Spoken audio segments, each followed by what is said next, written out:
So, Jason, we have discussed on multiple occasions in the past the idea of mandatory revocations that occur maybe because of misissuance or some other reason, like exposed private key or something along those lines. And one of the things that comes up whenever this happens is you hear subscribers saying, we can't deal with this. Yes. So you asked the question, should enterprises task themselves with doing mass revocation fire drills? Correct. Now, what is the closest analogy to this idea of a mass revocation fire drill? Mm-hmm. I think a tabletop cybersecurity breach exercise. Yes, which are routine. So why aren't enterprises throwing in a tabletop revocation exercise? Yeah. I'm just proposing flat out. Right. Put that in. I think this could take multiple forms, and I think this is an important point. I think there's a difference between doing a tabletop exercise and actually saying we're going to blow up 5% of our certs and replace them. Sure. Right? And there's pros and cons to each. Yep. Right? If you go through an actual mass revocation exercise, you can do it. You possibly discover things that you would not discover in your tabletop exercise. Correct. On the other hand, you take on a certain outage risk that you don't take on with a tabletop exercise. That is correct. Right? I like the way that, there's cybersecurity tabletop exercises. Right. There's what we're talking about right now. Right. The people who I think are the ones who are most hardcore about this, and I love their approach, and not everybody agrees with them, but I do. Mm-hmm. People who are responsible for backup and restore of data, just Mm-hmm. straight up important data, backup and restore. Yeah. What those people have, this is multi-decades of experience of what works is, you actually hit the blow up button. Yeah. Because data that you haven't tested the restore of isn't actually backed up. Right. Period. Yep. Some people disagree with that because of the risks. Yeah. But in reality, that is the only way you know. Yeah. That is the truth. And so therefore, that's why I stop short of saying anything other than tabletop exercise. But I agree with you. I mean, and I'm also reminded that of failover exercises. Perfect. Where you have your hot data center and your warm data center, and you literally move your operation to the other data center and see it running. Yep. Right? So true ops people know this stuff. Right. I'm just saying, why hasn't anybody done this with revocation? But we don't do anything.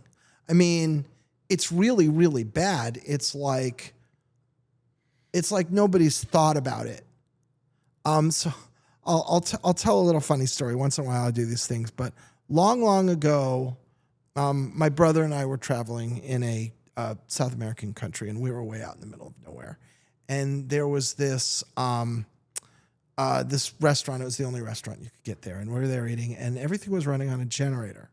And some random time, starting as early as 9 p.m., but nobody knows exactly when, the generator shuts off because some individual just flips a switch. And so we're there in this restaurant. It's full of people. And all of a sudden the lights go out. Pitch black. We're in the middle of the jungle. Pitch black. And everybody's Sturm and Drang and everybody's yelling everywhere. As if this doesn't happen every day. And so the next day when we went, we were sitting there playing cards because there's nothing else to do in the middle of the jungle. We had our flashlights right here. We knew where they were. Right? And the instant the lights went off, we grabbed our flashlights, we turned them on, we gathered up our cards, and everybody else was running around like it was a crisis. And we laughed. We're like, but this happens every day, right? And so I think, where am I going with this? Sorry, apart from the fact that it's a funny story. In the world of revocation, there are all those people in that South American restaurant who have never thought about the fact that the lights are going to go out. And suddenly I have to revoke these certs, and it's like I'm being introduced to a new concept. Tim, I'm going to throw you 3 of those concepts. Very close to the chest for us. Yeah. With 47-day certs, you're going to get awfully good at renewing. Sure. Yes. Better than you are now. Hell yeah. Absolutely. Yes. You're going to get better at renewing no matter how you renew. Hopefully it's automated. Yeah. Something's going to happen. You're going to get awful good. Or you're just going to be down. Yeah. Or you're going to be down. Yeah. Okay. Number 2. What happens, Tim, if Dr. Dustin Moody's prognostication comes true and we're swapping out cryptographic algorithms every couple years? Yeah. You're going to get really good at it. We're going to have to. We're going to have to. If we're literally once every 7 or 10 years introducing a new algorithm. Why don't there's every 2 years? Sure. Like that's not even out of the realm of possibility, I think. Right. I mean, it would be a nightmare, but... I think that would be extreme. Hopefully not. But why not plan for it? It could be. Why not have the flashlight on the table ready to go is the point. Yeah. That's the point. I agree. Yeah. And number 3, you've seen what's happened to tolerance for mass, revocation delays. Yeah. There's no tolerance. Right. The CAs are going to revoke. Right. So you'd better have your flashlight on the table. Right. Yeah. Yeah. Yes. The old days, the old wink and nudge. Well, why don't you go ahead and take 45 days and I'll smooth it over? That's a thing of the past. And rightly so. And for good reason. It was terrible. So there you go. Like we've talked about the 47-day thing. We've talked about shortened certificate lifespans. We've talked about client authentication certificates going away. We talked about post-quantum. But the next mass revocation is inevitable. Yeah. I don't know which CA it'll be. Who cares? It doesn't matter. That's irrelevant information at this point. Some of your certs are going to be blown away. Right. Are you ready? Now, let me introduce another concept that has been in the public dialogue that I'm going to contrast with this, but it's similar. It uses a lot of the same words. Is there was an idea in the bad old days of the massive Dell Revs in 2024, an idea was introduced by a public CA. I won't say who, wasn't us, that the baseline requirements should require that a certain percentage of every CA's active certificates be unceremoniously revoked, chosen by lottery or however, in order to force them and their subscribers to be ready for revocations. Now, I was and am opposed to this. Right. Because it is just destructive. It's not the right place to put the rule. Yeah, it's like a mandatory revocation event is a bad thing for everybody. Yeah. The best way to do it is not have them. That's right. That's why there's so much focus, why we're so focused on compliance, is we don't want them. They must occur if they must occur, but what's the better thing to do is just not to need them. Yes. Right?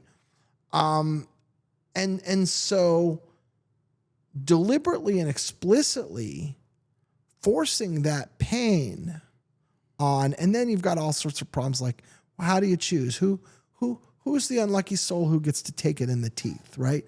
Like it's just fraught with trouble. I'm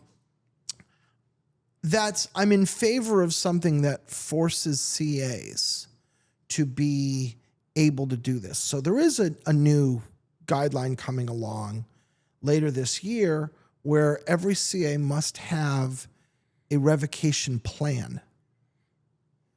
And part of your web trust audit is that your auditor confirms that you have a revocation plan. I think that is a small, mild step. It's not a step I'm opposed to. I don't think it's that powerful, but I think it's got non-zero power.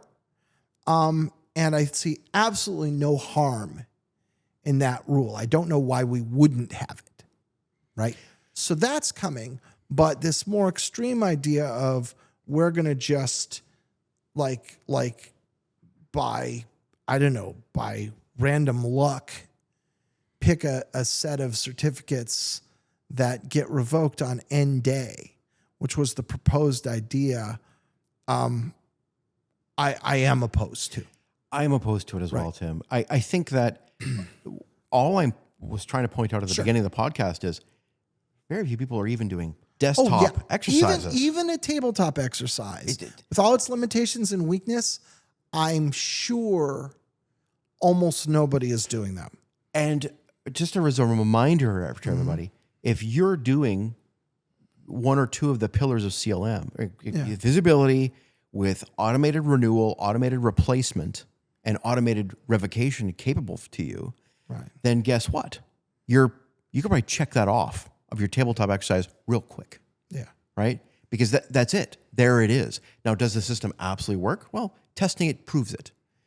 But the tabletop exercise, when you have a full-featured certificate lifecycle management, ends up being a short conversation. It really helps to point out the importance of CLM. Yeah. And in that sense, it's also valuable. Like, it's valuable in terms of it helps you figure out what you need to do and are you prepared and what you have to do and build a plan. I think it's also valuable from the internal evangelism perspective. It highlights for an evangelist within an organization who wants to do things the right way to say, we're not prepared, and the inevitability of revocations due to misissuance, whatever, is we have to think of it as being inevitable. So are we prepared? And Tim, the fact that we even have to talk about this seems crazy, but we have such a history of delayed revocations and other shenanigans that the world's changed. Yeah. So we can't think like that anymore. Yeah, absolutely. And the old plan, which was don't worry about it. I'll call my enterprise sales rep and yell, and magic things will happen and I'll get an extension. If that's still your plan, I wouldn't count on that, because any CA that's doing that these days is going to have a real rough time of it. That's it. Thanks, Tim. All right. Thanks, Jay.